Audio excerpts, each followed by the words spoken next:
When the data set consists of continuous data or a large number of different discrete data values, then the classes are created by using intervals of numbers.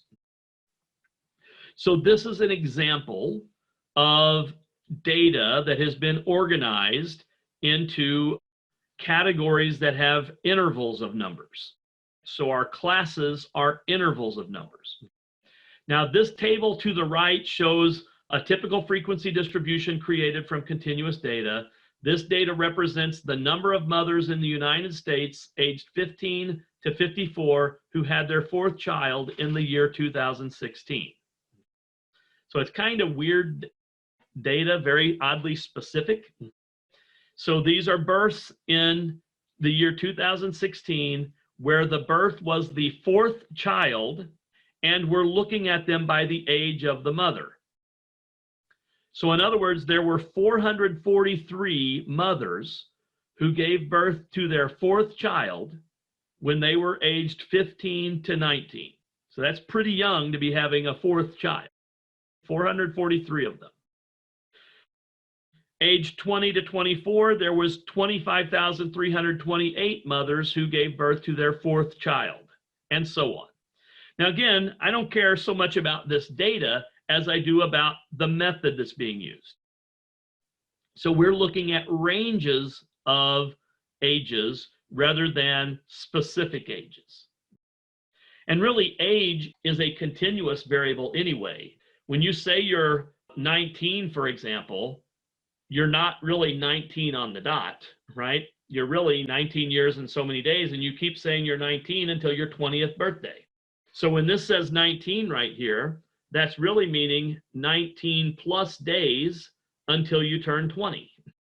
So that's like 19 years and 364 days possibly until you turn 20. When you turn 20, then you go here, and anyone who is 20 up to 24 in 364 days would be in this group. And then they'd go in the 25th group, and so on and so on and so on. So we're looking at these ranges of data, again, called classes.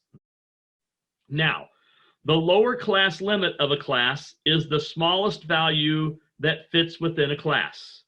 So like 15 is the lower limit of this class. 19 is the upper class limit. It is the largest value within a class. So for the second class here, 20 is the lower class limit, 24 is the upper class limit, 25 is the lower class limit, 29 is the upper class limit, and so on and so on and so on. Now again, really when I say 19 is the upper class limit in this case, really what that means is anything just before 20. So this class keeps going really until just before 20.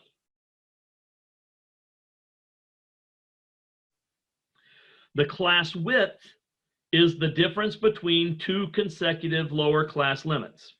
So for example, this set of data has a class width of 5, because if I take 20 minus 15, that is 5. If I take 25 minus 20, that is 5. 30 minus 25, that difference is 5, and so on. 50 minus 45, that difference is 5. So each one of these classes has a class width of 5.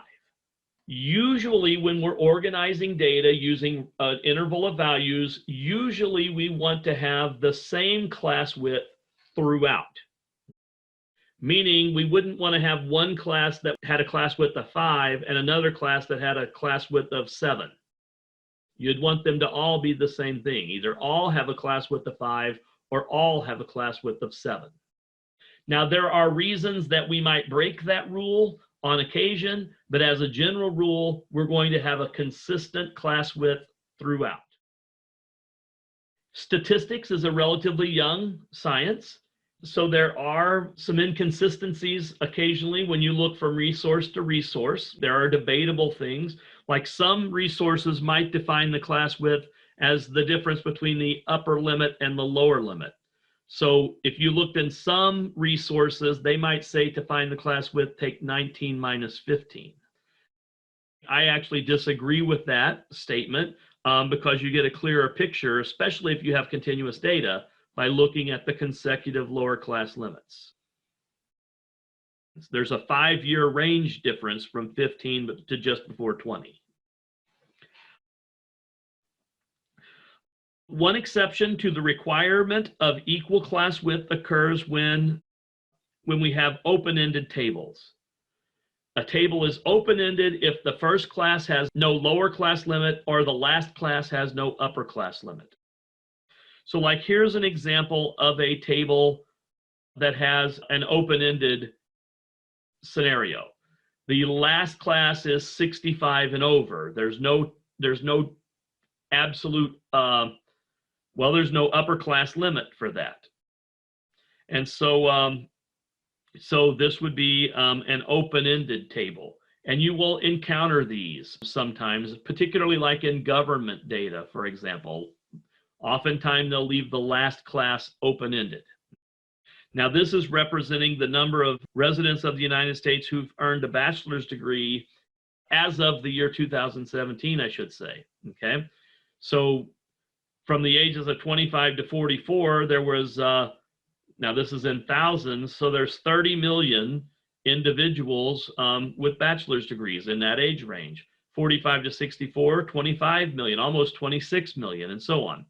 Well, they could be consistent. So like this has a class width of 20, but if they ended this at say at 84, which is where it would end if they was consistent, then that would leave out anyone who was older than 84. And so that number's probably not extremely big. If you would go to the next class, it would be 85 to 104. And so you're probably not going to have a very large number of individuals in that next class, which is why they often leave things open-ended at some point. And again, you can do the same thing on the lower side.